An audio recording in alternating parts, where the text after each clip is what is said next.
Halo sahabat, kembali lagi di channel Novel Audio. Jadi langsung saja saya akan kembali melanjutkan cerita Duda Tinting episode 43. Frisia melongo begitu dosen keluar kelas.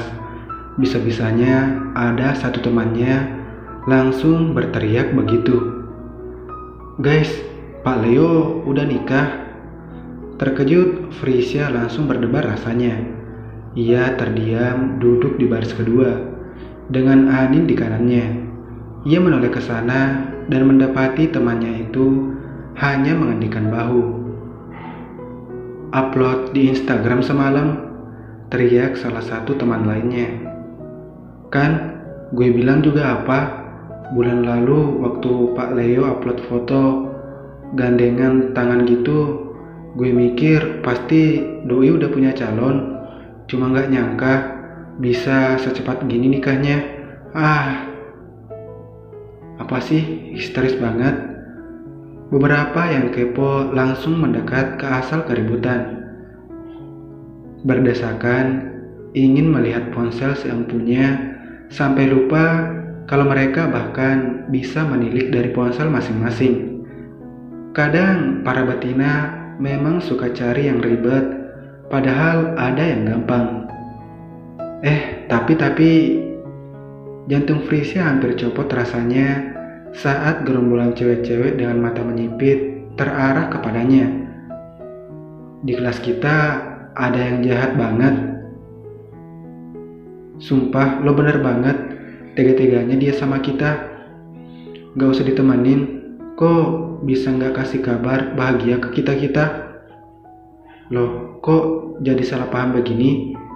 Frisia hampir berdiri dan mengatakan sesuatu saat tatap banyak mahasiswa perempuan terus memancing seolah mengintimidasi. "Anin, lo jahat banget." "Hah?" Frisia melongo, saling melempar tatapan dengan Anin. "Kok gue?" tanya Anin dengan bingung. Para betina itu langsung berkerumun mendekat, membentuk sebuah lingkaran dengan Anin dan Frisia di tengah mereka. Salah satu cewek mengulurkan jari telunjuk dan mengarahkan ke Anin. Beberapa lagi bersedekap. "Lo tahu Frisia nikah tapi nggak ngasih tahu ke kita-kita? Yang nikah tuh Frisia, ngapain gue harus bocorin ke kalian?" tantang Anin sambil berdiri. "Tanya ke orangnya lah, masa gue yang kena? Aneh loh." "Ya Allah, bisa-bisanya nggak jadi penyalur berita terkini. Padahal lo tahu di kelas ini tuh jagonya ngelambe. Lo bukan bagian dari kita kalau gitu." "Bodoh," jawab Anin ketus. "Nggak asik lo, Nin. Setia kawan banget sama Frisia. Sampai kabar bahagia gitu nggak lo kasih ke kami." Anin tertawa. "Gue nggak ada hak woy suruh si Frisia klarifikasi tuh." Seakan baru sadar, gerombolan itu beralih ke meja Frisia, membuat perempuan itu mendongak. Sialan, kenapa ia berasa di sidang sekarang? "Berdiri, Fris." Anehnya seperti terhipnotis, Frisia menuruti. Tubuhnya mendadak kaku saat banyak pasang mata menghadangnya. "Jalan." Lagi Frisia nurut. Pikirannya entah kemana sampai ia melangkah beberapa tapak. "Kok jalannya biasa aja? Emang abis nikah jalannya harus ngesot?" sindir Anin sebal. Frisia membelalak. Astaga, ia baru tahu apa maksud teman-temannya itu. "Gue baca-baca kalau habis malam pertama si cewek nggak bisa jalan." "Mitos," bantah Anin. "Kebanyakan baca novel loh. Padahal nyatanya sakitnya cuma dikit, beberapa menit hilang. Kalau beneran sakit sampai nggak bisa jalan seminggu, mana ada tuh yang mau nikah, yang ada ngeri duluan." Frisia menyenggol lengan Anin. "Emang lo pernah?" "Enggak," Anin meringis. Bisa-bisanya Anin sok tahu begitu. Frisia yang sudah menikah aja nggak berani kasih statement. Lo beneran udah nikah sama Pak Leo, Fris? Frisia mengangguk santai, kembali duduk di bangku. Sebenarnya sedikit was-was dengan ekspresi teman-temannya, kadang sadis. Santai banget ngangguknya.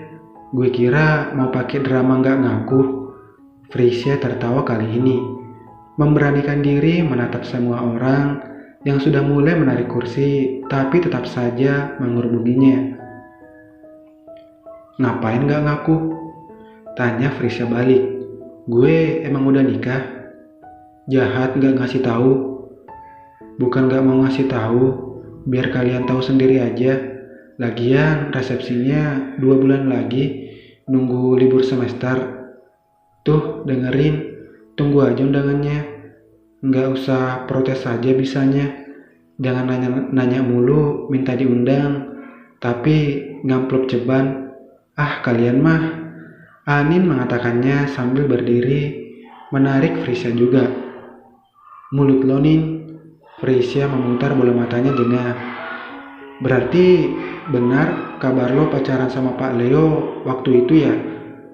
Ada beberapa yang lihat lo dijemput, tapi nggak nyangka beneran jadi. Lo kan tahu sendiri gimana Ratu pamerin kakaknya yang katanya calon Pak Leo. Jadi waktu Pak Leo upload foto gandengan tangan itu, gue kira sama kakaknya Ratu. Jadi ini alasan Ratu minta pindah kelas ya? Bukan cuma pindah kelas, pindah negara. Kepalang malu kayaknya sekeluarga. Beneran? Gue baru tahu Ratu pindah. Udah semingguan ini kok. Malah jadi ngomongin orang kalau begini. Frisia memutuskan berdiri. Gue balik dulu ya. Belum selesai di sidang tentang malam pertama padahal. Bayu, mana Bayu? Patah hati berat pasti tuh. Kok jadi bawa-bawa Bayu juga? Teman-temannya mulai ngaco. Jangan lupa undangannya, Fris. Frisia hanya melambaikan tangan saat sampai di pintu. Gak usah minta undangan kalau cuma ngambil ceban ya.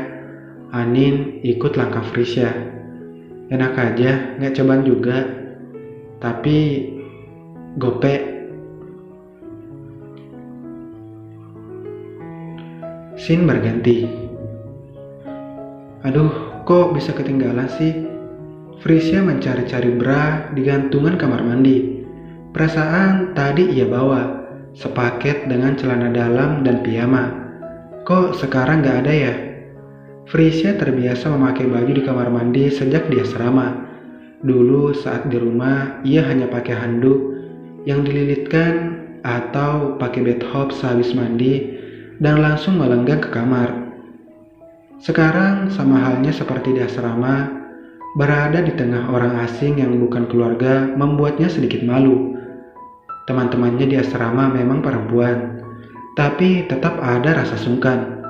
Di sini apalagi, mungkin saja ada leokan di dalam kamar. Menenangkan kebingungannya, Frisia memutuskan membuka pintu sedikit untuk melongok. Ia terkejut melihat pintu kamar terbuka dan Leo baru masuk kamar. Astaga, kenapa bisa pas banget sih? Frisia, panggilan itu terdengar. Mungkin Leo belum sadar pintu kamar mandi sedikit terbuka hingga lelaki itu mengitari seisi kamar dengan tatapan mencari.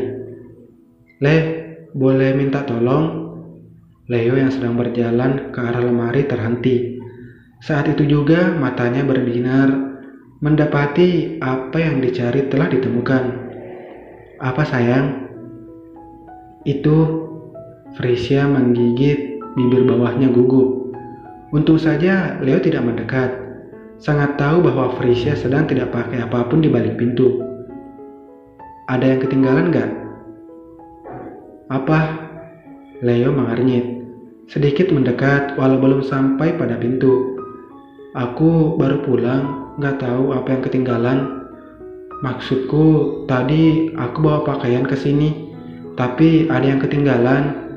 Kamu lihat gak di situ? Mungkin jatuh. Jelas Frisya pelan. Kacau memang kalau lupa bawa backdrop juga. Masih terbiasa di asrama sih. Bentar, aku cariin dulu.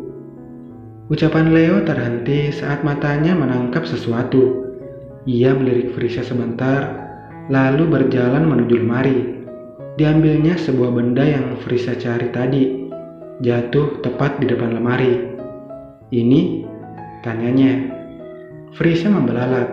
Kenapa harus ditenteng begitu? Leo memegang salah satu ujung bra hingga menjulur panjang ke bawah.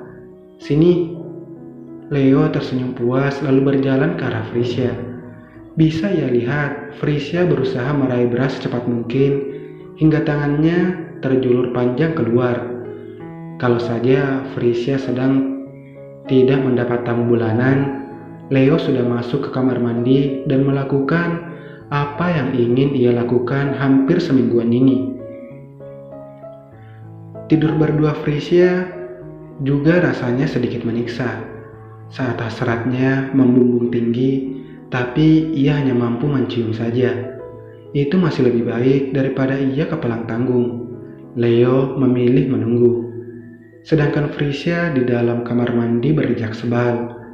Leo apa-apaan sengaja menggoda.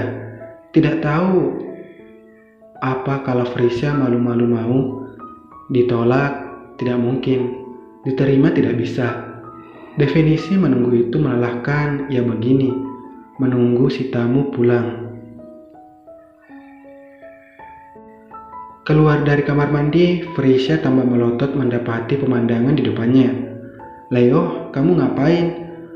Pakiknya kaget sembari berjalan cepat.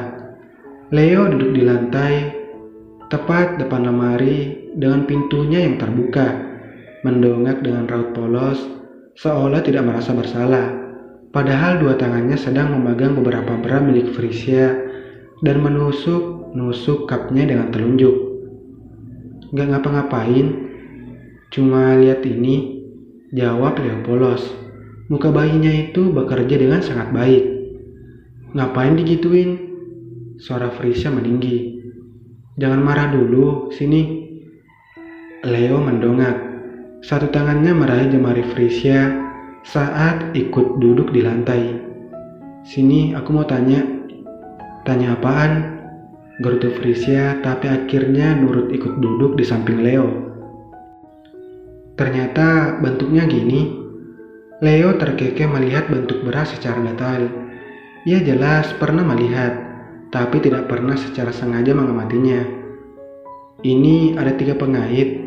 Kamu biasanya pakai yang mana? Frisya memukul lengan Leo dengan kesal.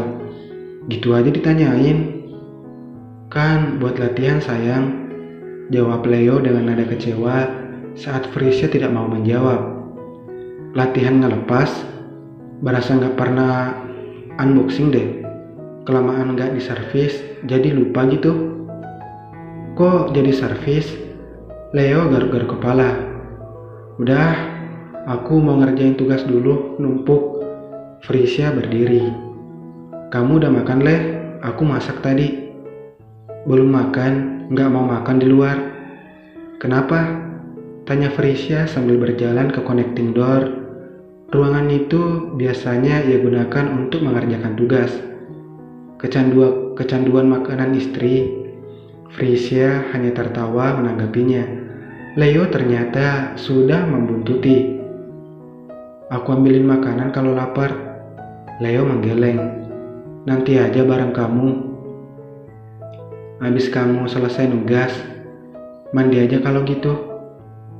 Aku udah mandi kok tadi di kantor. Leo ikut duduk di sofa saat Frisya mulai membuka laptop. Mau nemenin istri ngerjain tugas. Frisya menaikkan alis heran, tapi lalu tersenyum. Siapa tahu mau bantu ngerjain tugasku kayak kemarin-kemarin. Ia mengedip. Leo mengangguk. Boleh aku bantu? Ia mendekat ke Frisya. Nanti kalau lapar bilang, kita makan masakan kamu. Sama aku pesanin cemilan lain. Habis ngerjain tugas pasti lapar banget. Katanya mau makanan sehat, kok ngemil, sindir Frisya. Buat kamu kok sekali-kali nggak apa-apa. Kamu lagi masa pertumbuhan, aku masa penuaan. Bersambung.